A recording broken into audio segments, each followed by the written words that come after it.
Hello! Right, before we go any further, there's a couple of things I need to say. First thing is, it's been a lovely day here in the UK. I don't know if you know, the sun has been shining. And also we're slightly out of lockdown. We're allowed to go around friends' gardens and they're also allowed to come to you. It's been very exciting. So basically what I'm getting at is that, yeah, I had a couple of beers this afternoon. So I don't think it'll affect the stream too much. But just so that you know. The other thing is that there's no sign of Spencer, which is a little bit weird. I don't know if there's been a time zone confusion because we adjusted our clocks the other night. I don't know if that's had any effect on anything. But yeah, I've got no sign of it. I've just emailed him again and, you know, he may hopefully just jump in. But yeah, I don't know where he is. It could be a time slip. He could arrive in an hour when we're kind of wrapping up. We'll see. But I don't know. So what we can do is until he gets here, if he gets here, he might not even get here. He might just completely blow us out. I don't know. Dave says at 9:30 p.m. he'll be here. Yeah, I think it's to do with the clocks changing. But yeah, so tonight, I think someone just said, are we not doing live, not doing site reviews? We can do a site review or two. We can do questions. 12:30 p.m. Let me just check. Thanks, Chris. Let me just check what we said on the last email.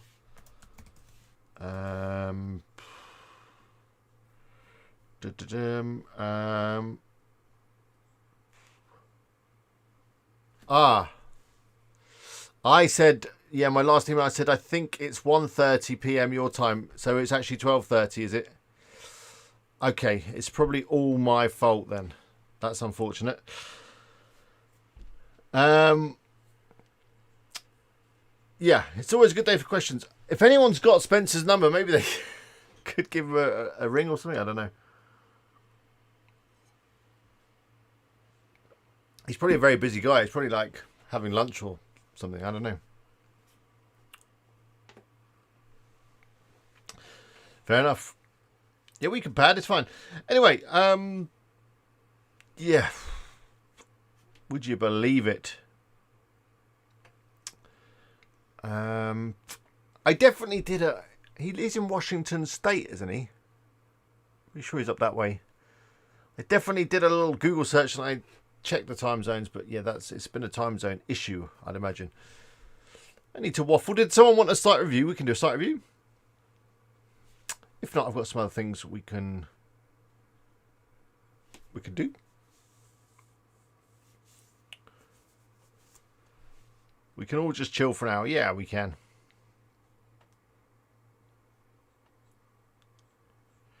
John is asking for recommendations for other affiliate marketing type channels. Who would you recommend? Have you seen Right Sonic? I have indeed. I've been playing with a few different AI tools and some of them seem very similar, like Right Sonic, like Copy AI, is it? Or Copy something? Let me have a look. Yeah, there's a few of them that are very similar. I'm hoping that Miles will check. Oh, sorry, Miles. That's another guest I got lined up. I'm hoping that Spencer will check his email very soon and then he'll just join us, maybe.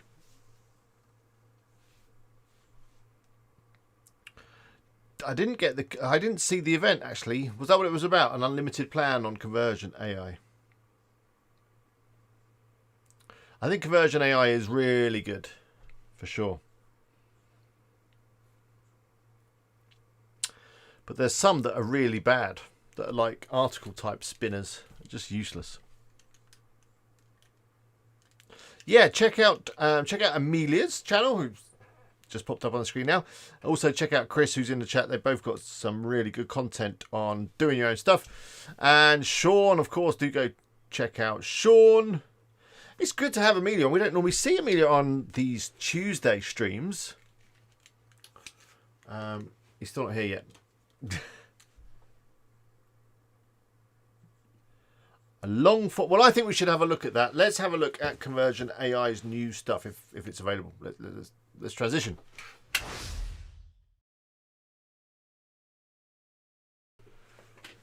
Okay. Yeah, no sign yet. Let's all kind of will through the power of manifestation. Let's will Spencer to check his email and go, oh God, Alex has sent me the wrong time. Let's jump on. I need to upgrade even as their number 4 affiliate. Well, you don't need to apologise, John. You can watch who you like. Let's have a look.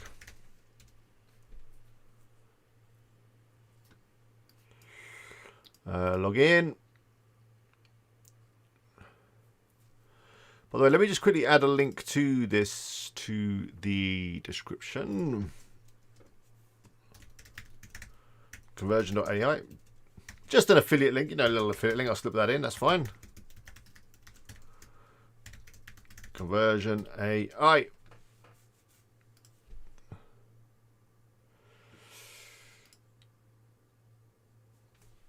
Yeah, 1 hour professor, definitely worth a look. Friend of the channel, he's been on before. I don't know if you remember, he was a great guest. And Leon as well, yep.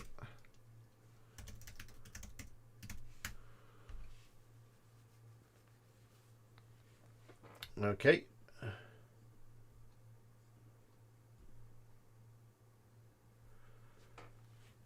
Nope, still no sign. It's very good for rewrites, Helen, yeah. So, see, there's the content improver. So let's have a look.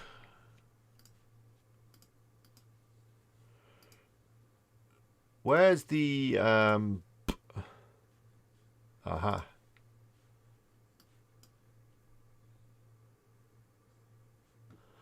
Long form writing assistant. Oh well, we've got to have a look, haven't we? Let me just hide this in case there's any payment stuff.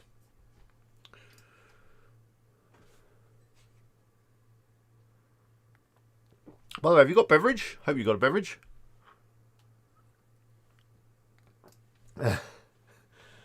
Thank you. I must publish it sometime.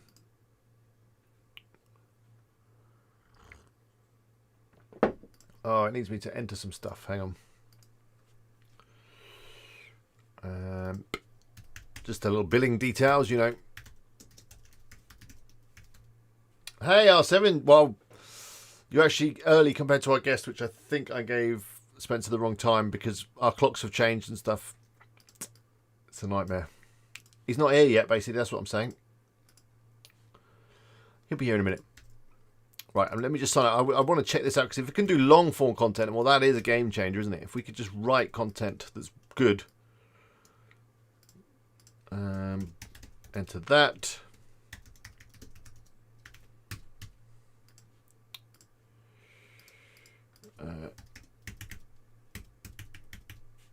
Perfect.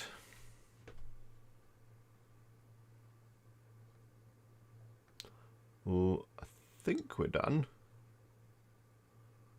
I think we're done. It's good waffle. Anyway, let's do some stuff. Here we go. Transition.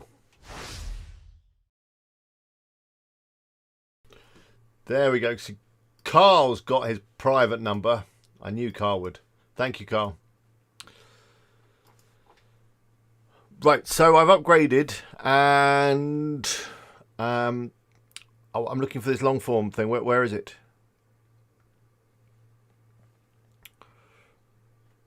Search long. No.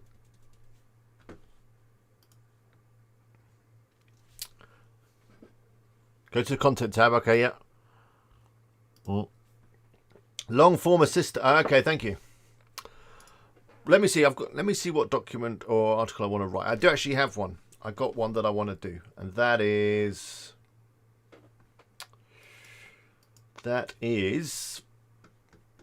an article on Are pressure washers safe?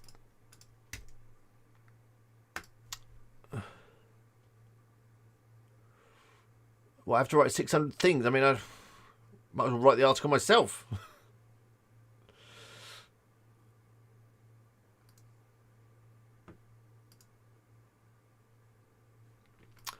Is that not enough? Do I have to put more in that? Okay, let me find something. How much do you have to put in, do you think, to get a reasonable output?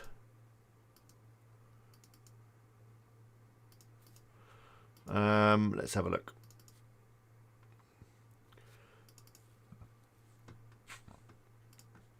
Well, let's make it up.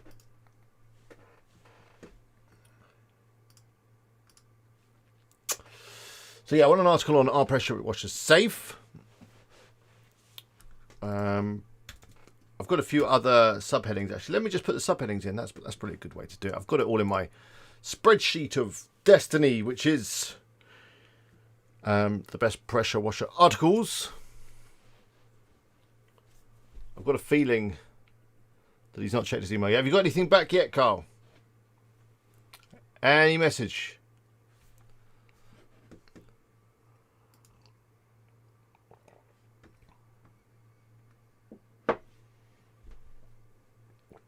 Can a pressure washer cut you? That's the other thing I want answering as part of this article. Common injuries caused by pressure washers. That's what I want in there too. And how to keep safe when using a pressure washer. There we go. Generate me some ideas. Let's see what we get. He's live online. Oh, really? What, on YouTube? No.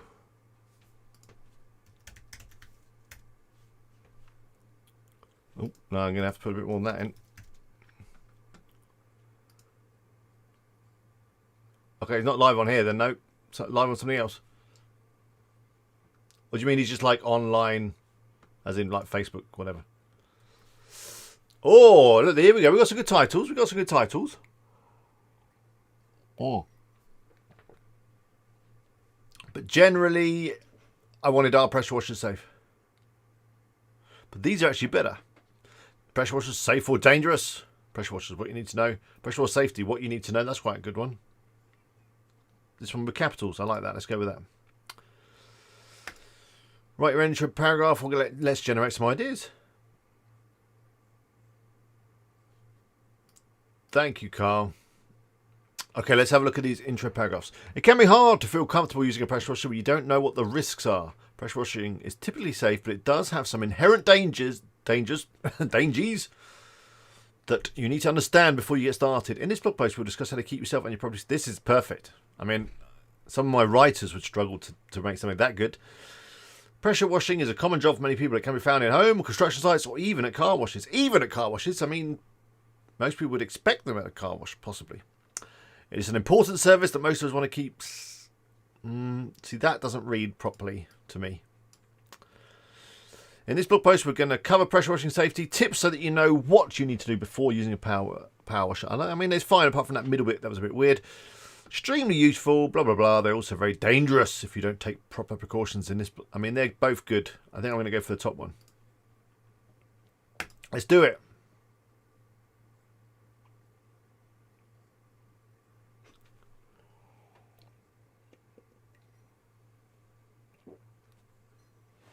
The verdict on AI is that it's very useful, I think.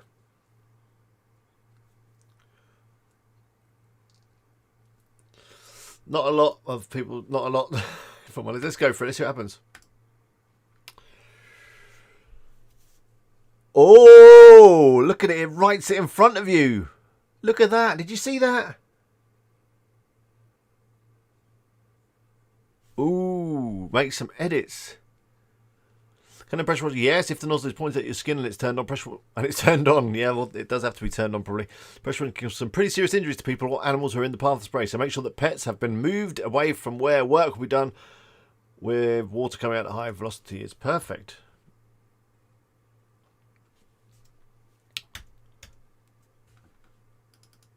What do I have to do? What's supposed to happen now then? I don't know why I'm typing that.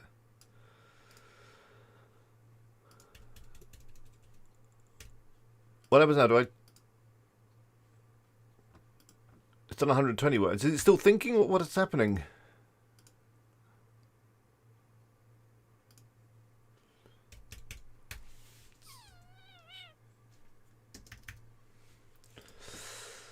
Has it got stuck, or am I supposed to do something else now? Prompt it with another sentence. Ah, okay. What was my next sentence? Common injuries caused by pressure washers. Oh, hang on. I think Spencer's here. Let's get him on. We'll come back to some AI stuff another time. I've got to let him in. Hey, Spencer. Oh, hang on. I don't hear you. Let me get you. Let me get you straight on. Shall we just bring him on? Let's bring him on. What I'm going to do is I'm going to transition and we'll get it going.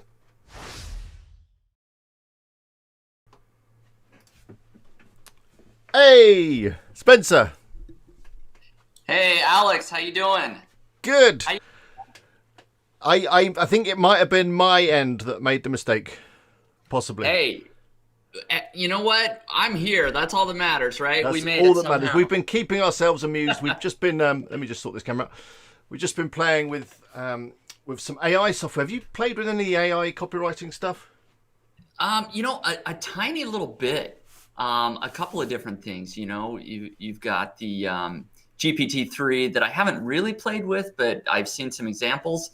And then Market Muse has what they call their first draft that I have played a little bit with.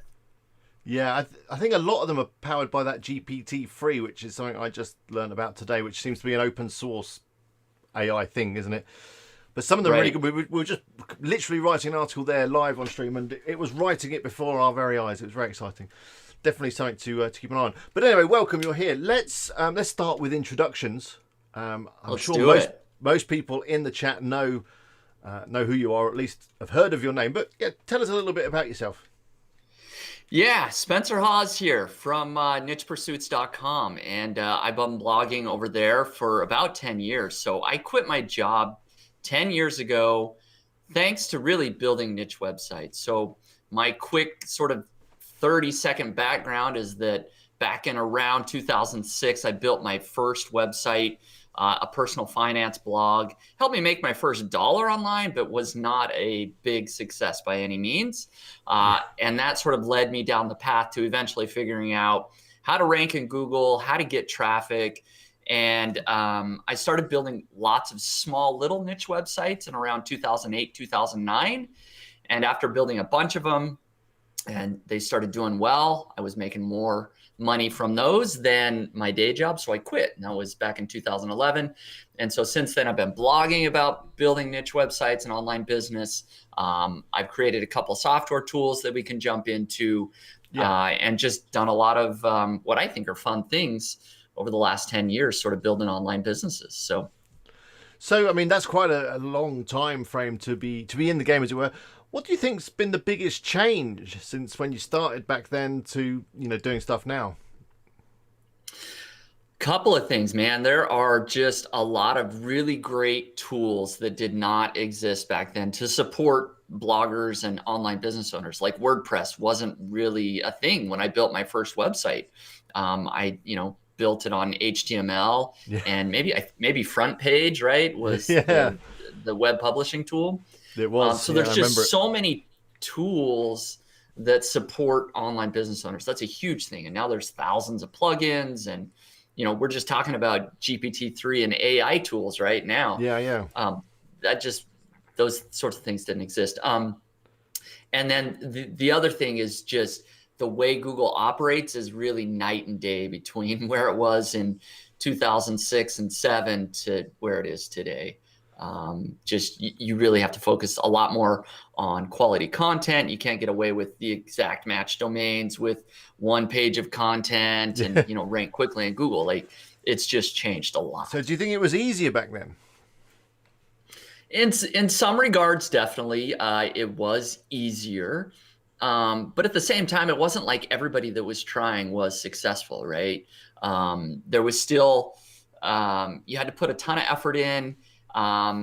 But it was easier in that regard. It was easier to rank in Google if you picked your keyword right, and maybe got that exact match domain to get the boost, and got a few good links.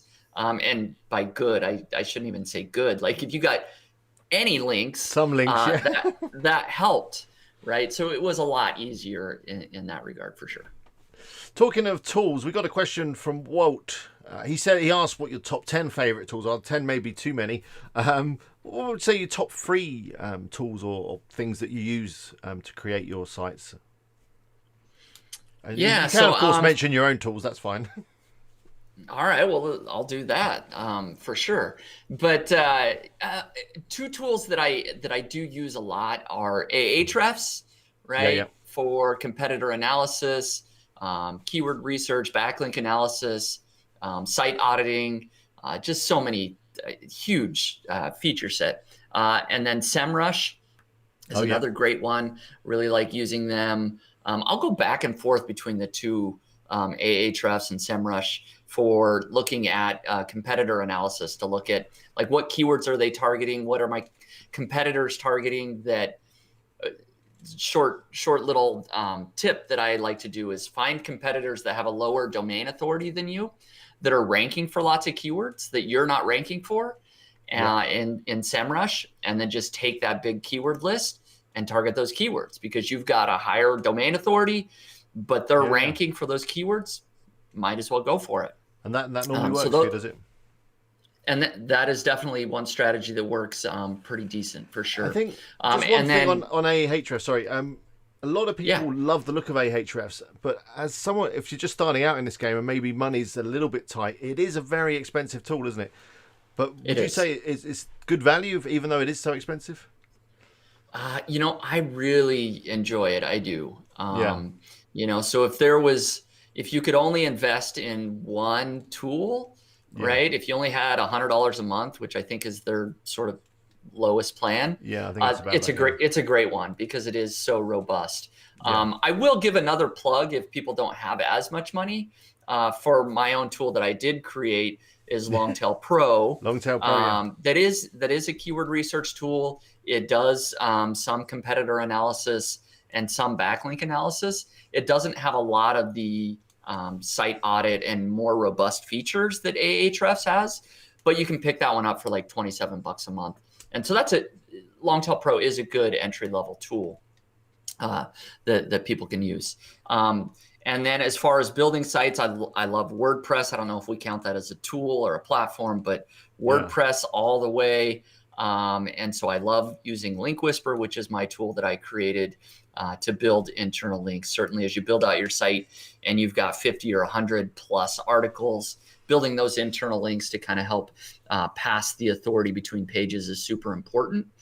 And so that's why I created that tool. Yeah, I've done videos on Link Whisper in the past. So did that come about you just needed something at the time you were building sites, and you found that you knew that internal linking was really important, but it was just like a nightmare trying to manage it, and then you looked around and there was just nothing that was doing it? Is that how Link Whisper happened? Right. Generally speaking, that's it. I was trying to meet my own needs. I've been building websites for a long time, and one of those things that I always try to get my authors to do is, when they're writing new content, is, hey, link to 2 or 3 of my other articles that are on the site already as you write that content. So you're in the habit of adding internal links, but it's a difficult process for the authors, or even for myself, because you don't remember all the content that's on the site. And so Link Whisper kind of suggests links as you write your article, so you can just check the boxes and hit accept. And then on the other hand, once you are done publishing your article, is building internal links to that article, right? From other existing content. And so as I have built my sites, that's always sort of an area that either is just an extra task, after you're done publishing, you feel like I'm done, but really I should build internal links, but do I ever get around to it? Maybe, maybe not. And so Link Whisper just makes that really fast, really easy to do.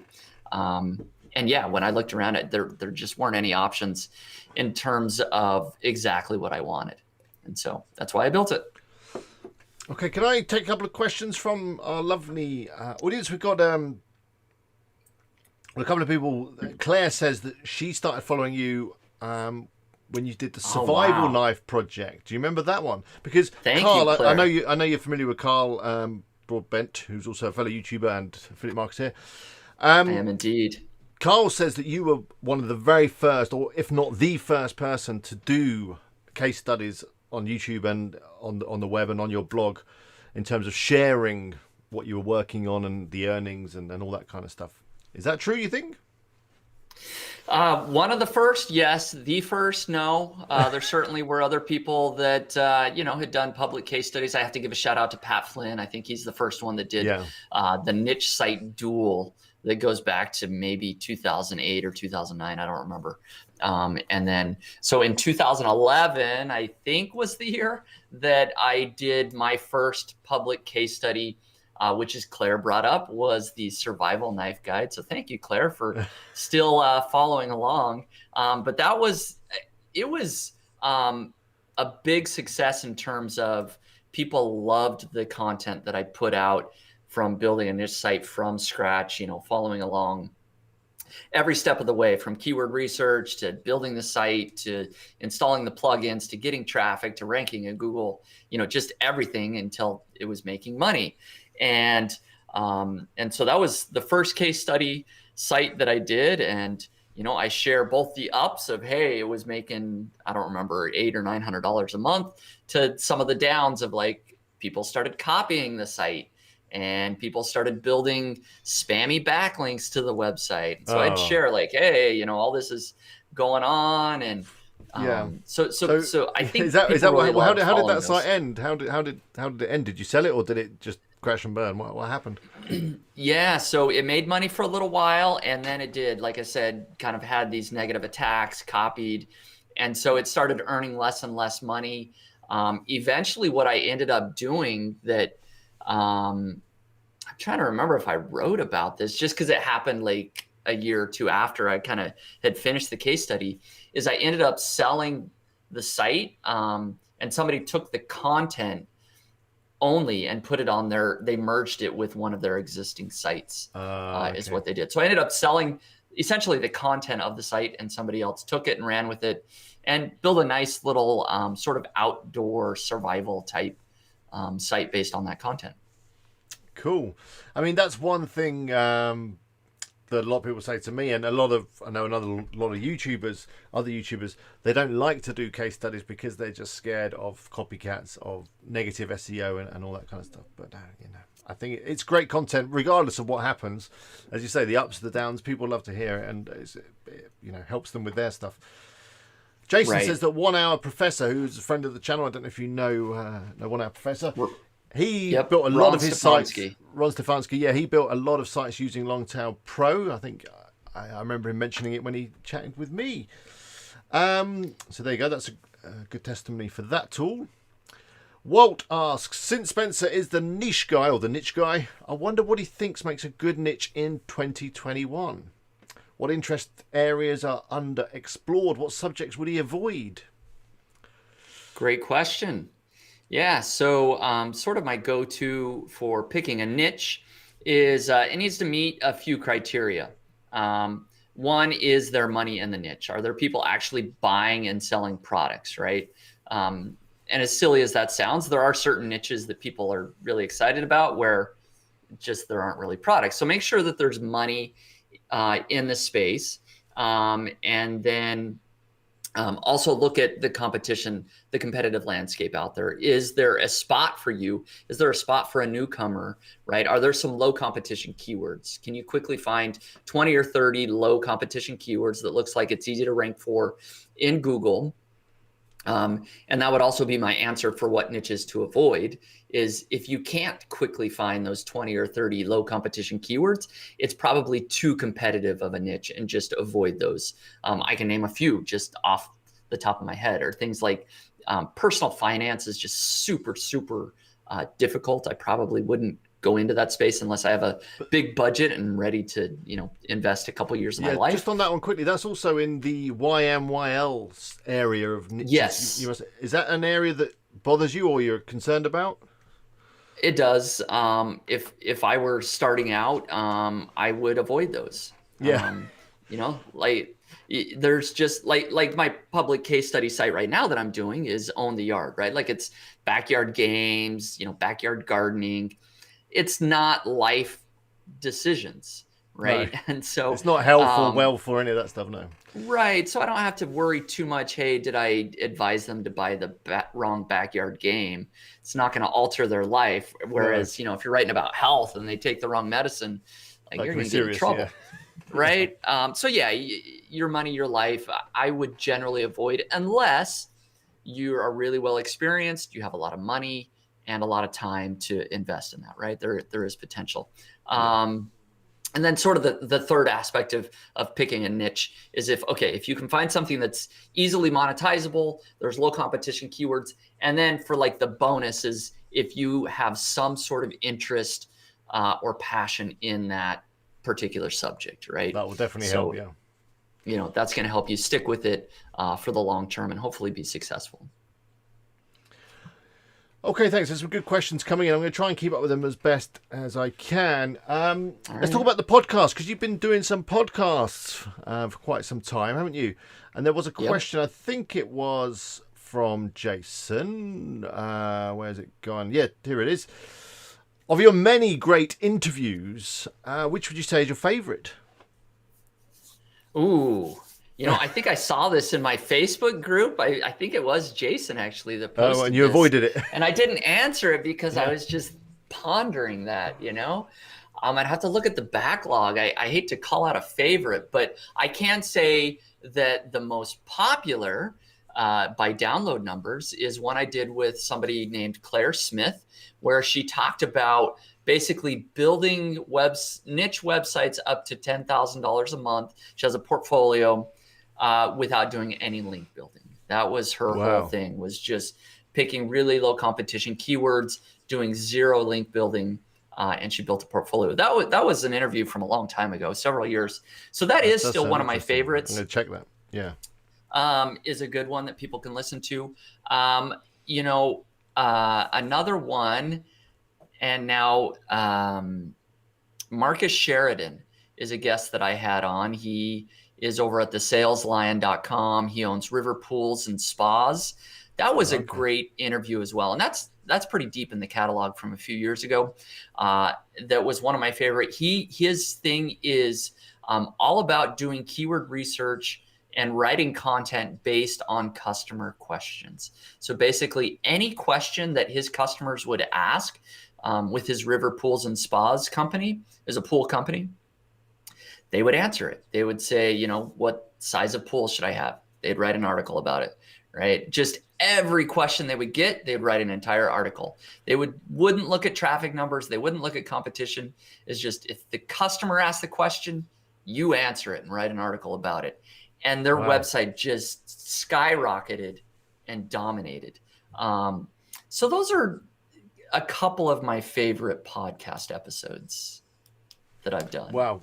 Go and check out. It's available on all major platforms, isn't it? Your podcast? It is. Yep. Curtis asks, if you sell a website, do you have a separate Facebook account for fan page, or do you sell your fan page to your personal Facebook page? I think we didn't get what you're getting at. And now that brings us on nicely onto the buying and selling of websites, which you know a little bit about, because you've got a, I don't know what the right word is. A broker? Would that be the word? Yeah, marketplace, broker. Marketplace. It's called Motion Invest, and it's a buying and selling place that's for smaller websites. I think you'd probably be better to explain it. And then we'll go on to answering the question about what you do with the social media when you sell a website. But start by telling us a little bit about Motion Invest. Yeah, so motioninvest.com, I am a partner there, and it is a marketplace where we both buy and sell smaller content sites. And when I say smaller, it typically is sites that are usually making, $3,000 or $4,000 or less per month, right? And so what we do that's different is we will actually buy directly. So if somebody listening has a website that's making $100 a month and they want to sell it directly to us at Motion Invest, we'll make you an offer within 24 or 48 hours, right? We look at your stats and we say, okay, we're going to pay you, if I do the math, we'll pay you $4,000 for your website or whatever it is. And you can accept that and we'll, make a quick transaction. Or if you want to list it on our public marketplace, you can do that and then the public can see it and you might get a higher price because more people are going to be making you offers than just motioninvest.com. So that's the way it works is, we either buy directly or if you want to try and get a higher multiple, we list it on our marketplace. And if you list it on a marketplace, we do take a small brokerage commission for selling that. And so that's generally what it is. And the reason we created that is just so that there is a marketplace where people can find these sort of smaller content sites that have been vetted, that you can reliably look at the numbers and go, okay, it really is making this much per month. It's been verified by motioninvest.com, the team there, right? It's not just the seller just listing it and saying, oh, it's making $20,000 a month because I said so, right? It's been verified a little bit better than, maybe some other marketplaces don't always need to mention verify any their listings. Flipper. No. Not to mention anybody, yeah. Okay, so that's really but I didn't realize about the kind of quick sale thing that if people just got a site that's selling and you want a quick sale that you'll make them an offer providing everything checks out. Yep, exactly. But yeah, going back to the question from Curtis, what happens to these sites that have social media? Are they just kind of included as part of the deal? I guess they are. And then are they easy to transfer? What's your experience with that? Do you have anything? Yeah. Typically, if it's sort of part of the reason that the site's getting traffic or, if it's part of the business, certainly you would be selling the Facebook pages or other social media accounts as well. And typically those are super easy to transfer, right? Like a Facebook page, you can just make somebody the new admin once it's sold, right? You make the new buyer the admin and then the admin can, you can be removed from the page if that's, what's most needed. of them have that ability. Yeah. Yep, it's usually pretty easy transfer. I will say that the majority of the sites that we're selling don't have social media accounts attached to them. They're usually just the sites, they're content sites, they're ranking in Google, getting traffic. And so you're just transferring over the website itself, which is a pretty standard process. Yeah. Good. Sai's got a question about travel. What's best for the travel niche? Is it too competitive? What's the best way to go about it? I'd imagine the travel niche at the moment is tricky for obvious reasons in terms of there's a pandemic on. But what's your thoughts on the travel niche or niche? Yeah, the travel niche is an interesting one. It is, I would say it's competitive if you are just sort of more general travel site. But if you can become an expertise on like a very particular area, right? Like maybe call it like you live close to a couple state parks, maybe in your, state or location. You like become the person. Like I live near Mount Rainier, right? So if there was a travel blog on like every camping spot and the best hikes around Mount Rainier, and like you were just the Mount Rainier expert. Yeah. You could do well, right? I think there's space there. Like, really, we're talking about niche site, right? Instead of just being, hey, I'm a travel blogger, you are a blogger about Mount Rainier, right? Like you got to niche down. That then makes it so open, doesn't it? Because there's so many locations in the world that, people could write about that it becomes, competition doesn't become an issue then, does it? Right. Yep. And so that's what I would do is I'd pick sort of either a specific location or sort of a specific theme, right? Like maybe I'm just trying to think of something off the top of my head, right? Like maybe it's traveling in a van, right? Like that's your thing. Like, it's all about traveling in a van or something, right? So personal experiences work really well. So like starting a YouTube channel as a travel, sort of blogger being in the travel space could do really well. People love personal experiences, but on the blog, I would niche down and go for specific locations. And then just another thought about the pandemic, like I am starting to see from what I'm reading, like Airbnb and VRBO, like this quarter have had like tremendous growth because people are now looking to the summer. They're seeing that things are open and they're booking like crazy. And so this summer, I think travel is just going to explode. I think the travel industry is going to see a As we're huge all allowed rebound. out, although we're not allowed to leave the country Yes. here, we have to holiday in the UK, which is Yeah. good because the tourists here, they were struggling and saying, well, everyone goes abroad. Why doesn't anyone tourist in the UK? And now they're saying we haven't got enough room for everyone because they're not used to it. But I think it's going to be good that people do stay here. It's also good for Yeah. one of my niche sites, which is about car roof boxes and traveling with stuff. That should hopefully do pretty well.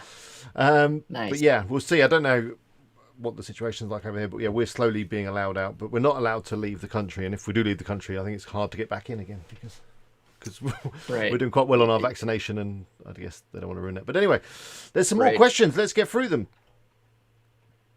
What's your opinion on snipped optimization? I'd imagine that you mean snippet optimization. Oh, Any yeah, thoughts yeah. on the snippet? Yeah, not snipped, snippet.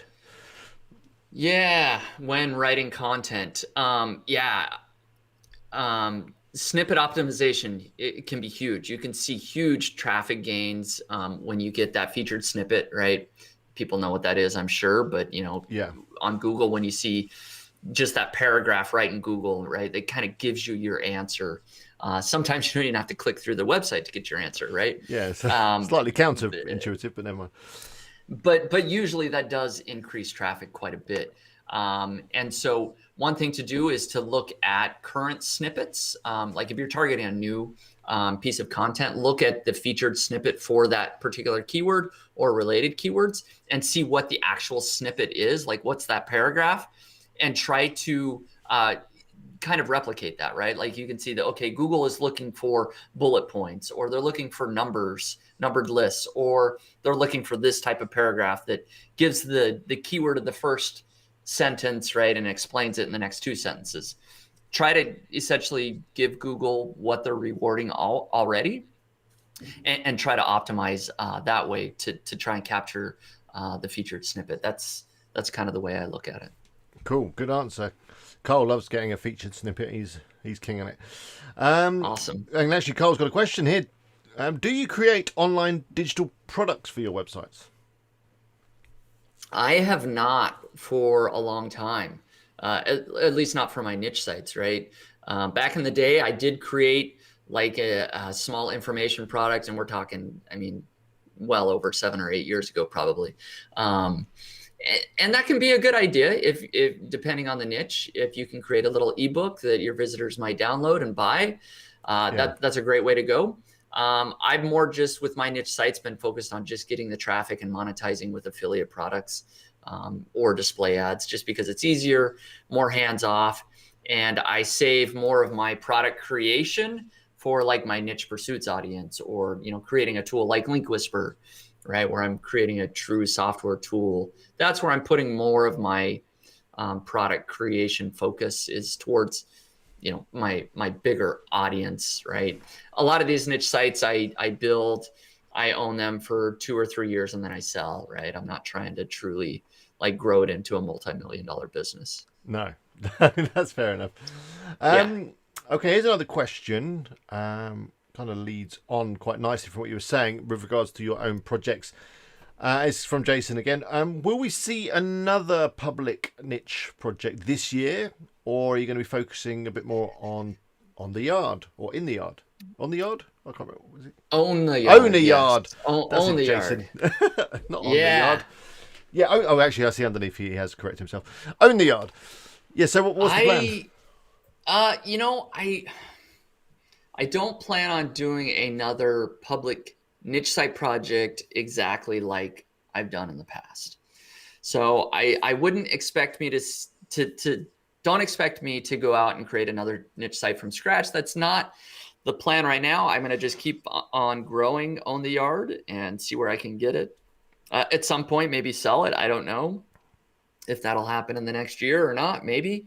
But I do plan on doing some more small case studies, like one that I'm looking at right now, and maybe sort of an inside scoop that I'm considering doing is like domain flipping, right? Like I'm thinking I'll try to do some just raw domains, no content, right? Can I buy 10, 20, 50 domains and flip them within 30 or 60 or 90 days and actually make some money. Well, right. that So I may would be be trying exciting, some of yeah. those, trying some of those shorter term, like 90-day projects in the coming year. So I hope to do 2 or 3 of those to kind of do the more public case study thing. But the only problem with the niche site case study is that really it takes almost 2 years before you truly see the fruition of building a niche site from scratch. And so, Yeah. I hate to like start something now and it's 2 years later before you really see how cool it can be, right? Yeah. And so I'm doing some shorter term stuff, I think. Yeah. Oh, well, that sounds interesting. Why not try a few different things? We've got a question here. I think it was relating back to what we were talking about a minute ago with regards to selling sites. I think it says, how do you make sure someone's not going to, it's not going to be sold to someone that's going to start doing a load of spam type posts? Talking about the site or the Facebook page? I guess we talked about both, but it doesn't matter. Yeah. Either way, I guess you don't know. No. For sure. I mean, you would and hope nor should you probably that, worry too much if you're going to sell it and then move on to something else. I mean, what they want to do with it is up to them, really. Most of the time, unless it's truly like your baby that, is a business you built up for a long period of time. I know, at least for me, when I sell a niche site, I built it up to making whatever, I built it up to. I sell it, I make my money, I've cashed out, and I'm not too concerned. Usually my name isn't tied to any of these niche sites, right? Like owntheyard.com. It's not my brand per se. And so I'm not too concerned with it. But on the other hand, 99.9% of the time, somebody's not going to buy a business and then try to spam it, right? Spam it and trash it, no. And I mean, you do see that sometimes with Facebook pages that they, whatever reason, they change ownership and then they change their name and then they start posting stuff about something completely I suppose unrelated. that is possible. Yeah. But, I mean, it's not going to really, in this situation, as you say, it's pretty unlikely because it's all part of a business that's working. So why would you kind of trash that? And I mean, the only thing that, if that's a concern, what you would do is just try to do a little more due diligence, maybe do a couple calls with the potential buyer, kind of fill them out and ask what their plans are for the future. And, at the end of the day, you kind of have to go with your gut feeling. It's like, do I trust that this person's not going to spam, this page that I built up, and hopefully they won't. Yeah. Another question regarding selling sites and buying sites and Motion Invest. What do you say for a starter site that's got about 30 articles, 6 to 8 months old? Can we sell that kind of site on your Motion website? I guess what you're looking for is earnings. Does there have to be some earnings, or will you sell on potential alone? No, there needs to be some earnings. They are based on earnings, but really there's no low threshold. I know we've sold some sites making like $20 a month, right? Wow. And so you'll get a better price the older the site is and the more money it's making, right? So if it's only 6 to 8 months old, we're probably, like, if we were going to make an offer, Motion Invest, we would probably offer a lower multiple, right? Because it doesn't have that longer history. We would prefer to see at least 12 months, preferably longer, right? So you might get a little bit lower multiple, but yes, you certainly can list it. And people are buying sites that are 6 to 8 months old. If it's making money, then there's usually a market for somebody that might be interested in that type of thing. Yeah, for sure. Someone's just asking about the site. I don't think I put it in the description. It's motioninvest.com, is it? I think that's correct. I'm going to put it in the chat right now so that you can find that. And there is a link to Link Whisper in the description. Awesome. That's an affiliate link. I will get a beer or something from Spencer if you order using that link. Just one quick question on that. Where did the name Link Whisper come from? Because it's a really cool name. I just wondered how you came up with that idea. Well, I remember where I was when I thought of the name.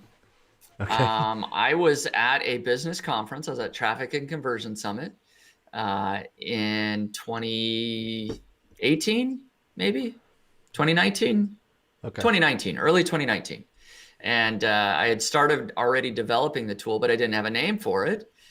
And I don't know exactly what it was that triggered it, but I believe Ryan Dice was on stage. He's the founder of Traffic and Conversion Summit and digitalmarketer.com. And he said something along the lines of, I think he used the phrase whisper something. And I was like, ooh, I kind of like that, and I was like, the link whisper, the way that I kind of look at it is it's like very quiet link suggestions Yeah. that can have big results. It's like when you're Right. typing away and then you get this little whisper in your ear. You should link to that other article that you wrote a couple of months back. Oh, yeah, Don't okay, miss thanks. that link Yeah. opportunity. Yeah. Link whispers here for you. Exactly. You can just Yes. imagine basically Spencer in your ear whispering these fantastic link suggestions. Exactly. I mean, who wouldn't want that? That's where the idea came from, and I liked it. It was available. The .com was available, so I took it. And that's it, and the rest is history. Yeah, rest is history. That's Just right. a quick question on that from Michelle. Is there a limit on the links within a post when you're doing the internal links? Michelle says that some posts she has, they could have like 20 internal links. Would you say that's too many? I mean, you can add as many as you want, right? But rule of thumb, I would typically, when I'm writing a post, typically the best is going to be one internal link to another article per subheading that you have, right? So usually you got your H1, that's your title, and then you got H2s, right? And maybe some H3s under the H2s. One internal link per subheading is going to be about right. And so just depending, that might be 5 internal links, it might be 10, right? I wouldn't try to go overboard. I would really try and pick and choose the internal links that are the most relevant, that are related, and that have a great descriptive anchor text, right? So I try to be really careful about my anchor text to truly only use that when I say, best survival knife is the only time I ever link to my best survival knife article, right? So just trying to be wise about anchor text, and you don't want to overdo it with number of internal links. No, good advice. Right, I'm going to kind of combine a couple of questions from Walt, but basically he's asking about Amazon affiliate, and we had another fantastic guest just a couple of weeks ago who was basically saying that Amazon affiliate is probably dead and not worth doing anymore, and that they could probably take it away at any given time, which of course is a possibility. But what are your thoughts on Amazon affiliate? Do you still participate in it? And as a kind of second question from Walt, do you have any other good non-Amazon affiliate programs that you're a member of? So I do still participate in the Amazon Associates program. I do agree with some of the sentiment, though, that it is risky. Amazon is constantly changing the commission rates, and I don't think they're going to ever end the Amazon Associates program, but you are at their mercy, right, for those changes. Yeah. But on the other hand, myself, I still do pretty decent. Like owntheyard.com this month has made about $2,000 just from the Amazon Associates program. Wow. It's made another about $2,000 from display ads as well. But then I also know one of my good friends is making like $30,000 to $40,000 a month from the Amazon Associates program with one of his websites, right? So is it dead? No. You can certainly still make a lot of money with the Amazon Associates program. Yeah. It really just depends on your niche, right? Sometimes monetizing with the Amazon Associates program is going to be the best way to go because they offer the widest variety of products, and that's where they sell the products that you're talking about. On the other hand, you might be in a particular niche where you can create digital products, right? Yeah. Like Matt Giovanisi was on your, that's who I was mentioning. Yeah. Yes. He has a swimming pool website, I know, and he can probably sell how to clean your swimming pool or winterize your swimming pool or whatever it is. He's got a whole video training course on it that he sells. Yeah. There you go. Right. So there's certain niches that you can do that in, and others you just can't. And Amazon's going to be the best way to go. And he's also got the authority that he can now approach swimming pool companies that he likes and say, can I work with you? And they'll actually create an affiliate program just for him, so that he promotes them, and he gets that kind of once you get to that level, you can do that, can't you?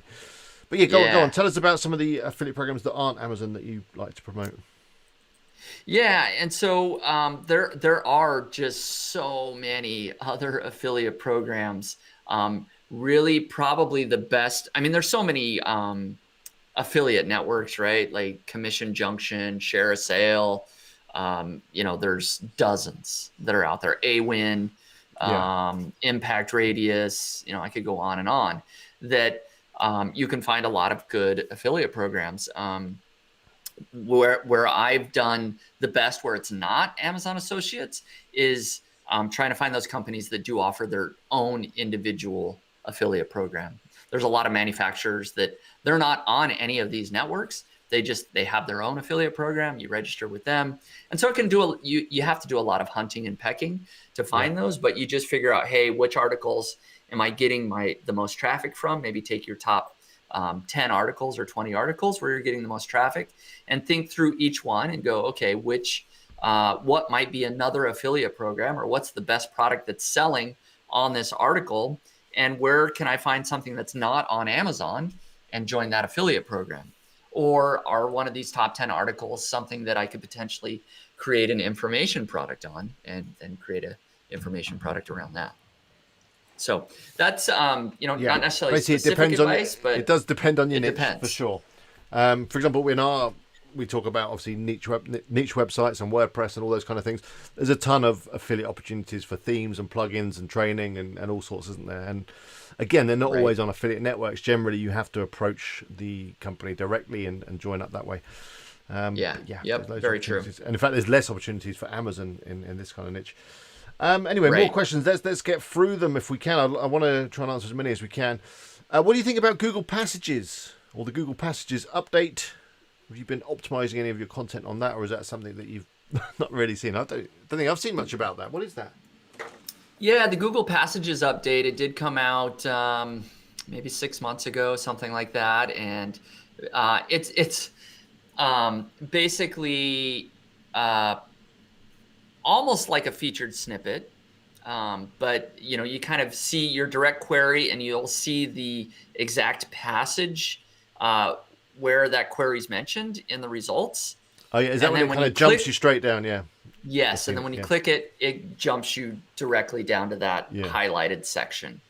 Unfortunately, I don't have a lot of tips. I haven't done anything really with Google Passages.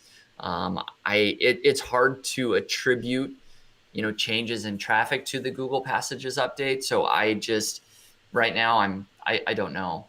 It's not I guess I need particularly more data optimized, but I guess if you create good content and you structure it correctly, there's no reason why you shouldn't appear and have that kind of feature from Google. Yeah, and I always love Google's sort of commentary on these updates. People ask, what can I do to optimize for Google Passages? And Google's answer is always, there's nothing you can do to optimize, just create quality content, right? It's very frustrating. Google just create quality content. And, unfortunately, I have to give kind of a Google answer on this one. Like, give quality content. I don't know, how to optimize in particular for it. Here's a question from Easy Spaniel Training. How do you see blogging developing over the near future? Do you think it will remain viable for the little man, in little quotes there, or are we at risk at losing out to big business? That's there's a lot behind that question, because in some spaces you do see that really authoritative websites appear to be dominating. I think about a lot of review type content. There's really big, like top10reviews.com and these other site, ranker.com, and these other sort of conglomerate review sites that they rank in every niche just because they're so authoritative, right? And so it feels like sometimes it can be difficult to outrank them. But I am a big believer, and this is at least what Google says. Sometimes the results don't always,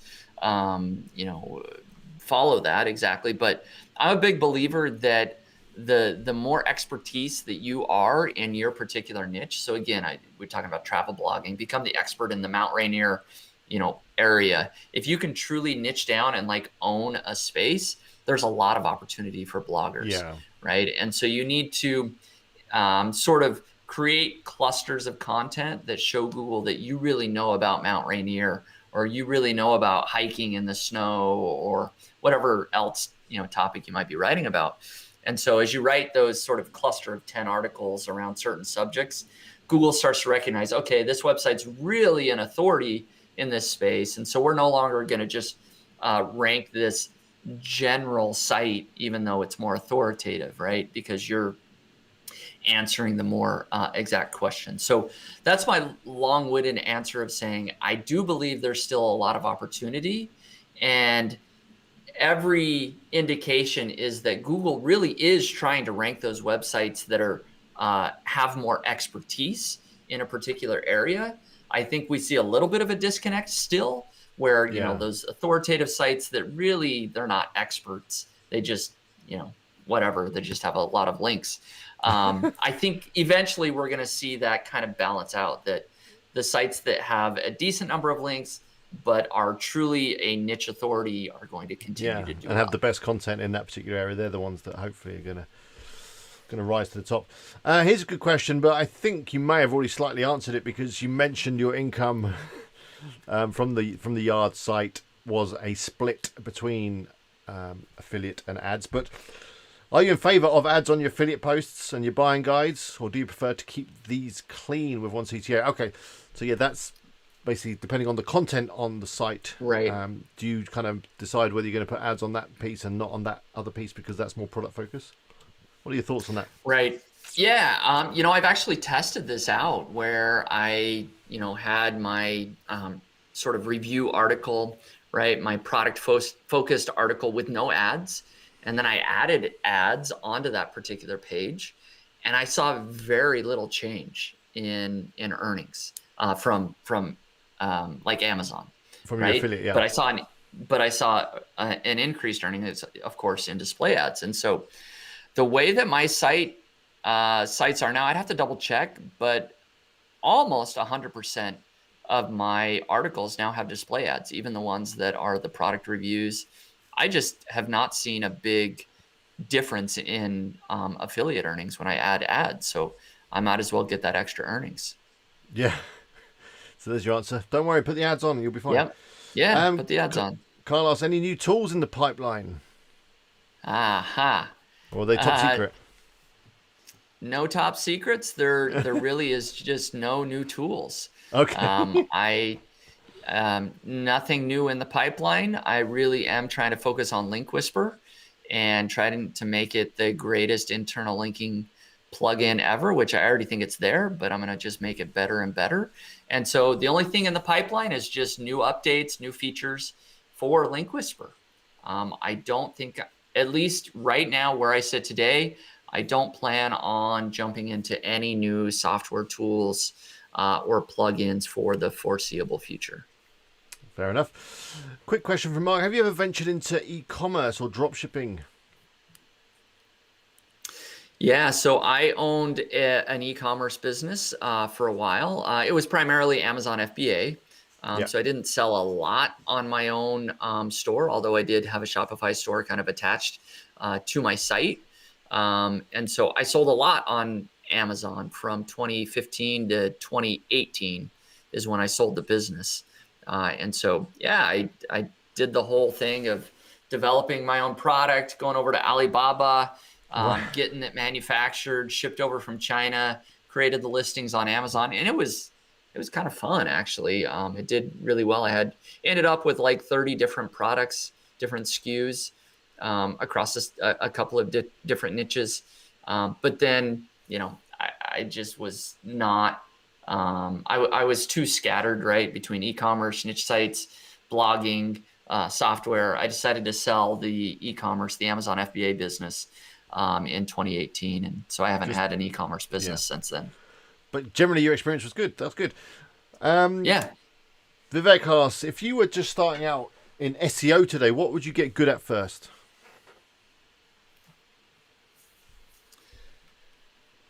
I would get really good at keyword research and finding low competition keywords. I really am a big believer in the fact that there's a lot of opportunities. There's a lot of sort of missed content opportunities that a lot of people tend to look at keywords and see that they get a high search volume and go, okay, that's going to be the winning keyword. I'm going to write an article on that, and then I'm going to try and build a bunch of links. And, in 6 months, I'm going to be dominating, and it's going to be amazing. And then they realize in 6 months that, well, they need a lot more links or their content just isn't ranking. I'm a much bigger fan of lower competition keywords. Maybe they're question-based keywords, right? That are kind of longer phrases. And sure, they don't get as much traffic, but you start to accumulate, 50, 100, 200 of those types of articles. Your likelihood of success is much greater than going after those really high competition keywords. So that would, hands down, just get really good at keyword research and finding those opportunities where you can rank. Yeah, that's a great tip. Talking about content, R7 asks, what is the average length of your posts? Now, I'm not expecting you maybe to know that on the top of your head, but just roughly, what's your gut feeling in terms of post and article length? So if I look at owntheyard.com, I'll break it into two different types of articles.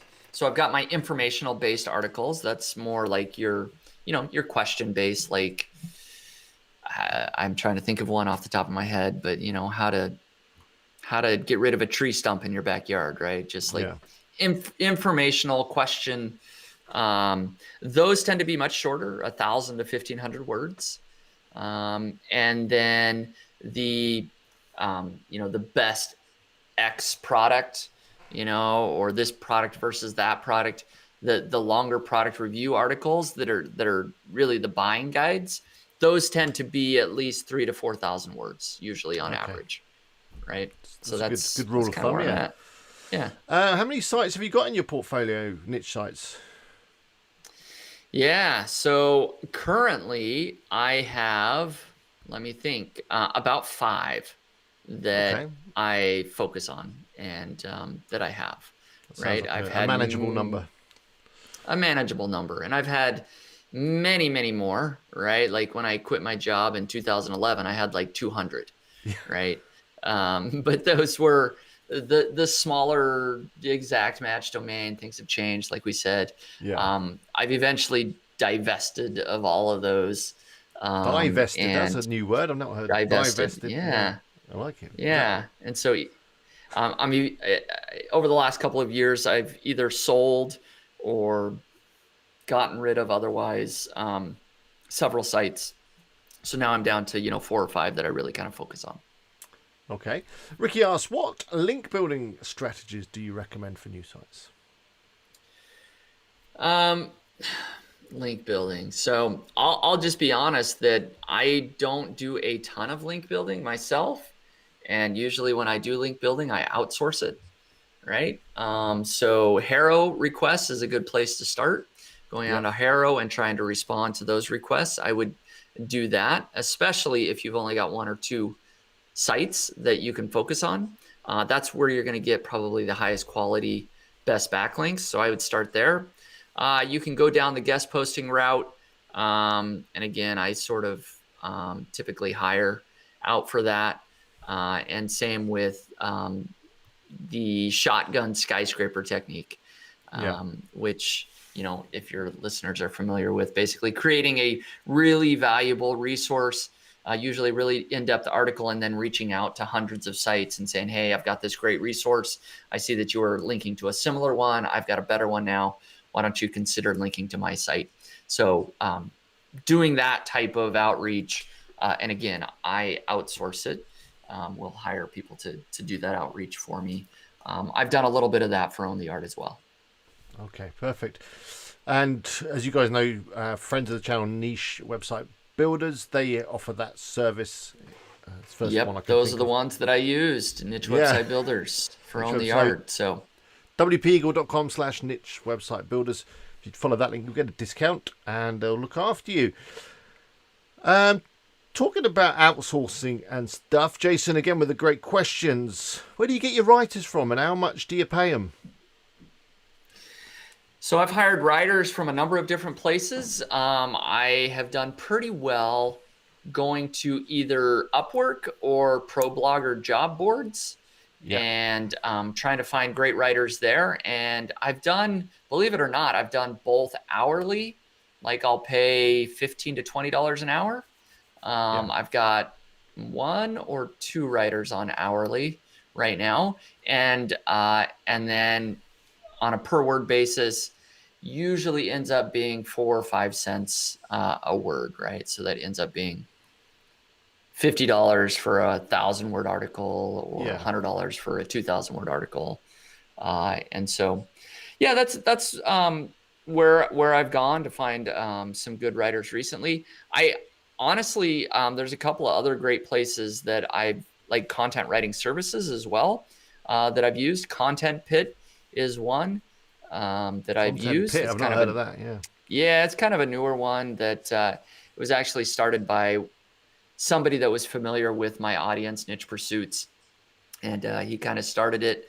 And the whole thing there, without going to too much detail, is he's in Egypt, and he knows there's lots of great writers and English speakers in Egypt because they learn it, grade school on up. But their rates are much, much lower than if they were to be in the US or the UK. And so you get great English speakers for a lower rate. So Content Pit is another one that I've used quite a bit on owntheart.com. Okay, that's a good tip. I've not heard that one. I'm going to check it out. There is a lot of questions. I might have to just skim through a few, just because we've been going nearly an hour. I don't want to take Spencer for too much longer. This is a great question. In the blogging world, who do you most admire, Spencer? Oh, wow. That is a good question. Carl thinks it might be Pat. Pat is a great one. Yep, we've been connected for a long time. Although Pat Flynn has become more of a podcaster and YouTuber, he doesn't blog quite as much anymore. Boy, you're putting me on the spot. I'm just trying to think of who. You can think about that, and we'll move on to something else. Yeah. I mean, when I just look at sort of SEO blogs, like Ahrefs puts out some great content on their blog. Yeah. They really do. Glenn Alsop over at gaps.com, or detail.com, he puts out some great content as well. So those are a couple that I like. Cool. Going back to what you were saying about when you had 200 sites, do you miss those days of when you had 200 sites, or is it much easier nowadays when you just got a handful of sites to focus on? I think we can guess the answer probably. Yeah, in terms of management, I don't miss those days. No. Right? It's nearly impossible to keep them all updated, that sort of thing. I miss certain things about those days, like easier to rank in Google, a little bit easier to throw up a site, and just because you're good at keyword research, you could rank. So I miss those things. You're good, Yep. But no, I don't miss having hundreds of sites. It's much easier with 4 or 5. David says, if you're looking at long tail keywords for, say, a question article, what would you say is the maximum length of words? I don't know if there is a maximum length of words, David, because however long the question is probably, if it's a question that's being typed in, you're going to go for it. What are your thoughts on that, Spencer? Yeah, no, I'm pretty much similar. There's really no maximum, as long as there's some amount of search volume, right? Even if it's only 10 or 20 searches a month, if you find I can't imagine it would happen, but if you find like a 50-word phrase that is getting searched for 10 or 20 times a month, go for it. I mean, it's usually the longest is going to be probably 7 or 8 words typically. Yeah, most questions are around that. Yeah. What are your thoughts on page builders? This is from Eddie Van Tuber. He's noticed that you like to use Astra as your base theme, but what about page builders? Yeah, no, page builders are fine, and they've come a long way over the last couple of years. Like, I used to use Thrive themes, a little bit Thrive Architect, but I kind of moved away from that. I actually personally like just using the classic editor, so I'm really not using the page builder aspect of these themes. Gutenberg is pretty good now, isn't it? Really, it is quite good, Gutenberg. Yeah, you can either just use Gutenberg, but I just used, honestly, I use the classic. Well, the old school editor. classic. Okay, cool. Yeah, Oh yeah, I like it. yeah. No, Um, but to clarify, I actually use GeneratePress. Like OwnTheR.com is GeneratePress, not Okay. Not Astra. Astra. Okay. Yeah. But Astra is a good theme that I've tested out, and I do like that one as well. Jason just saying there's another endorsement for the niche website builders backlink service. Yeah, I'm going to do a full video on their shotgun skyscraper because they've been doing it for a few months now on Best Roof Box, and we've had some great links come in. So I'm going to put that all together. I think we already touched on this a little bit. Hassan Spencer is still all for Amazon. His current site is still Amazon. Spencer, any plans to launch an on-page? What's that? AI analysis tool. Wow, that sounds... I've got my first customer if I do it there. Just knock one of those Keith, up thank in you an afternoon, be fine. That's right. I don't have any plans to launch an AI sort of on-page optimization tool. There's a lot of great tools out there. I assume he's referring to things like Surfer SEO, you know, Phrase.io. You've got Market Muse. They're doing a great job. I don't plan on entering that space. Not competing with them yet. Here is the biggest question of the night. Is it pronounced niche or niche? Well, for me, it's niche, but I don't get mad at anybody for saying niche. I think it depends where you're from. It does a little bit. The correct way is niche, of course, because it's a French word, niche. I think, and it's niche. The French would never have a hard-sounding word like niche. Like a quiche. Niche. Like a quiche. Niche, quiche, they're all the same. Well, I think I've looked it up in the dictionary, and the pronunciation guide gives 2 pronunciations as acceptable. So yeah, we all know what we're talking about. Just have to agree to disagree here. Yeah. Chris should know. I think Chris says niche, doesn't he? Canadian, I don't know. Opening a can of worms. Yeah. Niche or niche safari? I don't know. We don't know. How to perfect the art of keyword research? I think you mentioned it a little while ago when we're talking about doing keyword research and finding some low competition keywords that you just kind of get a feeling when you look at the search results. That's probably because you've been doing it for such a long time. But is there any kind of method or calculation, like the keyword golden ratio and all those kind of things that were banded around a lot more back in the day, I must say. But is there anything like that you use, or is it just that you now know from your experience that when you see a search results page, you can quickly scan it and go, okay, I think we've got a chance here? Right. There definitely are some things that I'm looking at, right? So when I do keyword research, I am looking at that first page of Google because that's who I'm trying to beat. And just a couple of quick things that I look at is, one, are there 2 or more low competition or low authority type sites ranking, right? That's what I love to see, right? If I can see a couple of sites that maybe have a DA of 30 or less, right? Or a KD, what's the Ahrefs? Anyways, the domain rating of 30 or less. Yeah. DR, yes, thank you. So I like to see that. And then same with like number of links pointing to the resulting pages, right? If I can find a couple of results that are ranking that have, maybe less than 10 links or 0 links would be great, right? So that's kind of what I look at, right? And if I'm building an affiliate site, are there a couple of affiliate sites ranking that are low, have a low DR, low number of links pointing to those pages? Then that gives me a good opportunity, right? So that's a very quick tip. But if people want to read my guide, I do have a keyword research guide on it's nichepursuits.com/keyword-research, I believe is what it is, keyword-research.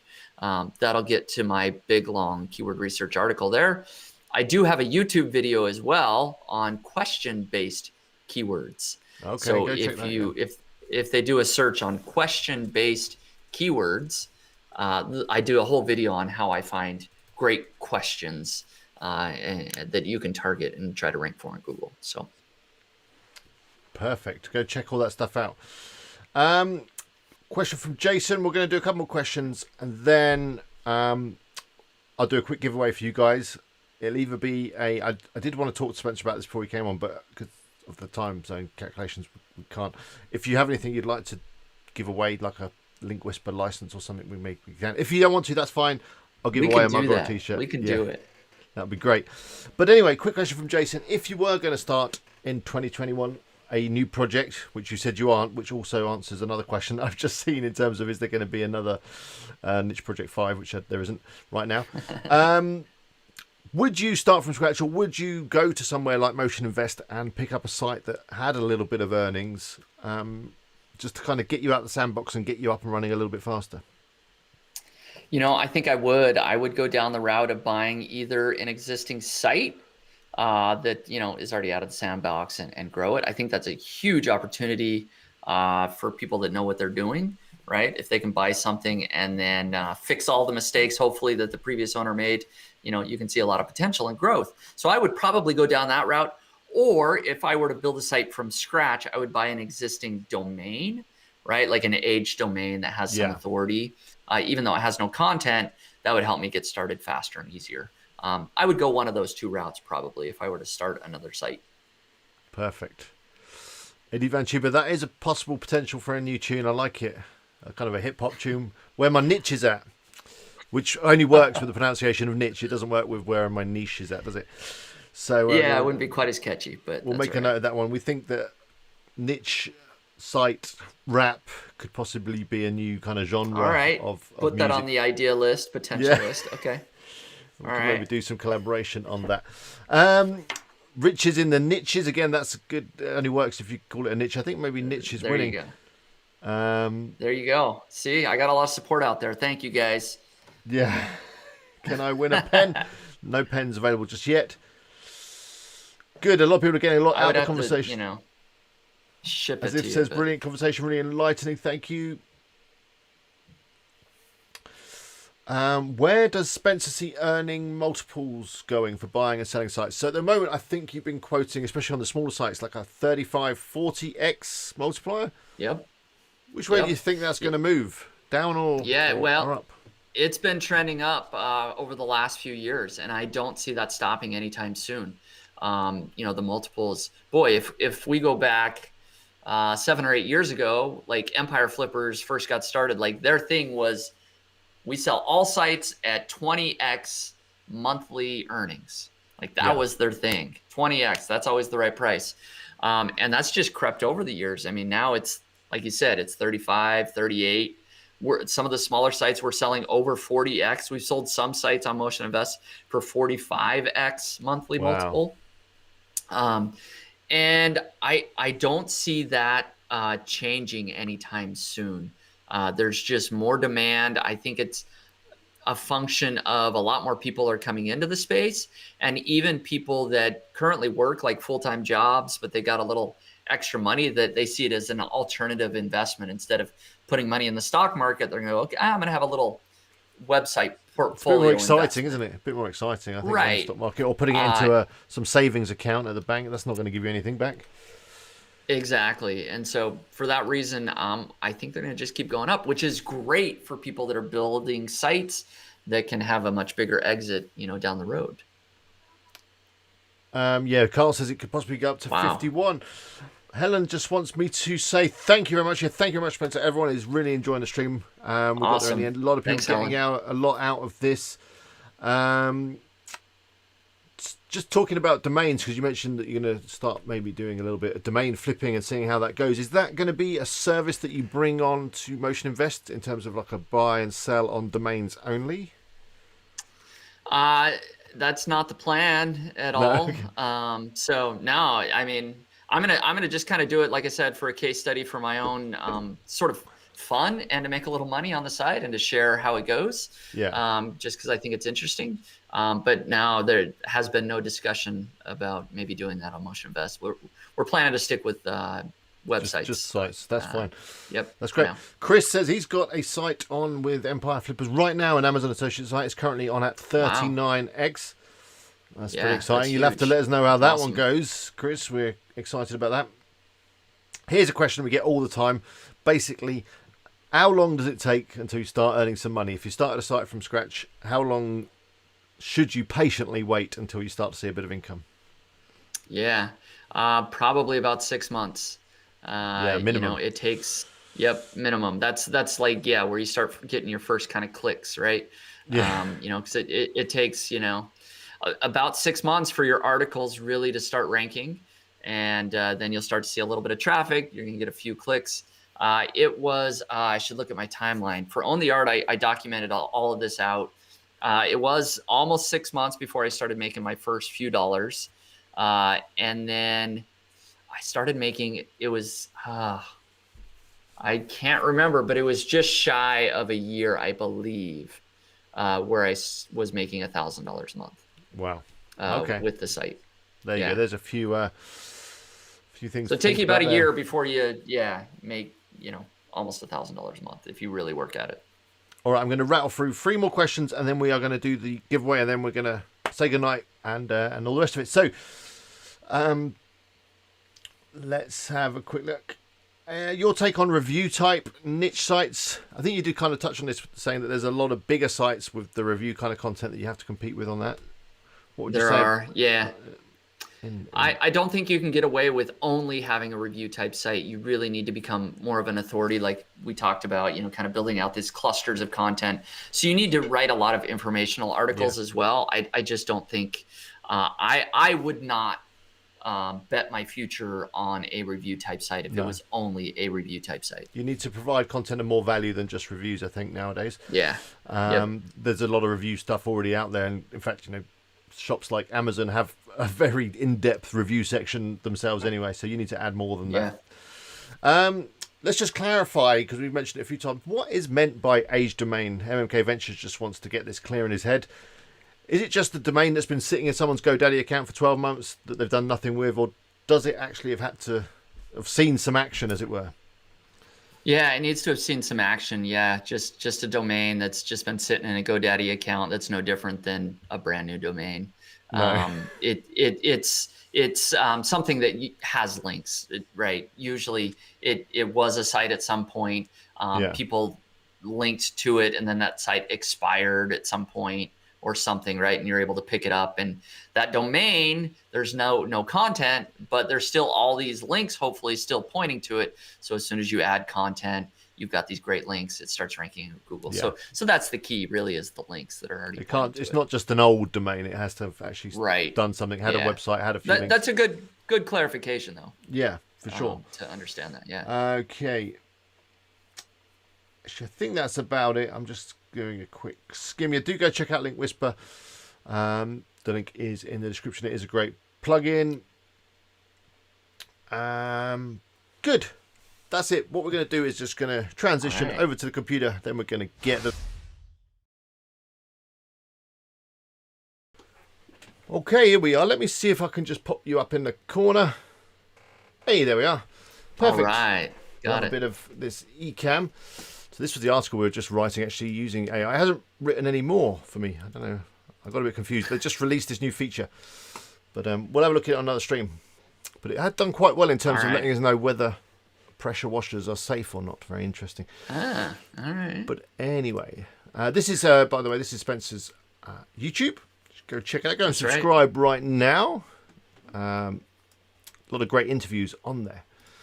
What I'm going to do is I'm going to quickly bring up all the participants. So if you'd like to win a license for the fantastic Link Whisper, let's do it. Do say something in the chat right now. I'm going to scoop your name up and we're going to go into the wheel of names and randomly pick one of you to receive it. Comment now, Thank you all for your very kind comments about the stream. I've got to say, I don't think I'm going to be able to stream Thursday this week. It's Easter, there's kids and all that kind of stuff. But I may do. Of course, if you want to make sure you don't miss out on that, subscribe, click the bell, and then you should get a notification, all being well. Pick me! Okay, well, it's not me who picks it, it's the wheel of names. So we don't know. Let's see. Let's go. Very cool. I was going to ask what your export method was, but it's just the a old simple copy and paste method. It's the copy and paste. It's old school. It's original. That works. Remember, 2 months always wins. That's the problem. I'll take that one out. I think that's it.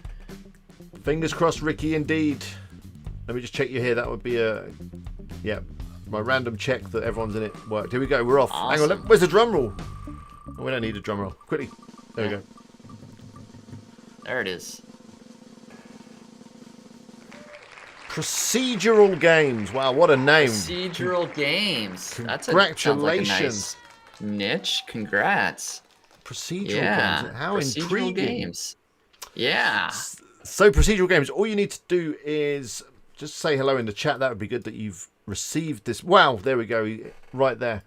He's there. Awesome, man. Drop me an email to eagle@wpeagle.com. My email's down there. And I will put you in touch with Spencer and he'll sort you out a license. We'll get you a license to Link Whisper. Yeah, that would be great. Let's do one more for a piece of WP Eagle merch. It can even be a t-shirt, like the one I'm wearing today. Or a mug. We've got mugs. There is more merch actually available. Do check out the website. I've put a few more bits and bobs up. I'm going to scoop out the names one more time. Let's just refresh. Get anybody new that's commented. Yeah. Say something now. Last chance. I need a comment. Oh man. I want a mug. Yeah. You need a mug and a t-shirt for the podcast. Or t-shirt actually. Yeah, I'd probably use more. I might send you both. I do tend to send them to fantastic YouTubers like Carl. Carl is always sipping Yorkshire tea from his WP Eagle mug. Nice. Yeah. Nice ad placement on his videos. It's like subtle product placement. Yeah. New man, are you in it? You've just joined. Let's see if you're here. You heard the music, didn't you, come in? So you dashed in. Here we go. Here we go. Let's go. Here it comes. Ooh. Yeah, this is awesome. I think it's going to be Leona. A well-deserved win there. Leona B. Nice. Leona, you'll have to remind me. Have you won before? I'm not sure if you have. You might have done. But that's fine if you have. You can win twice. Remember, 2 months definitely won. Congrats, says Will Corleone. Hasta la vista, boss is in the house. Good to see you, man. How are you? Aha. Adrian, yeah, no, Hasta la vista, boss. Awesome. You know Adrian, yeah, over on Hasta la vista, boss. Still grinding the hustle. Good. Leona says she hasn't won before. I didn't think you had it. There was just a niggling feeling that you might have done. Leona, email me. My email just down there. Let me know if you want a mug, if you want a t-shirt. If you want a t-shirt, let me know your size and the colour and the design, and I'll sort that out for you. But for now, let's just quickly transition back and we'll bid Spencer a farewell.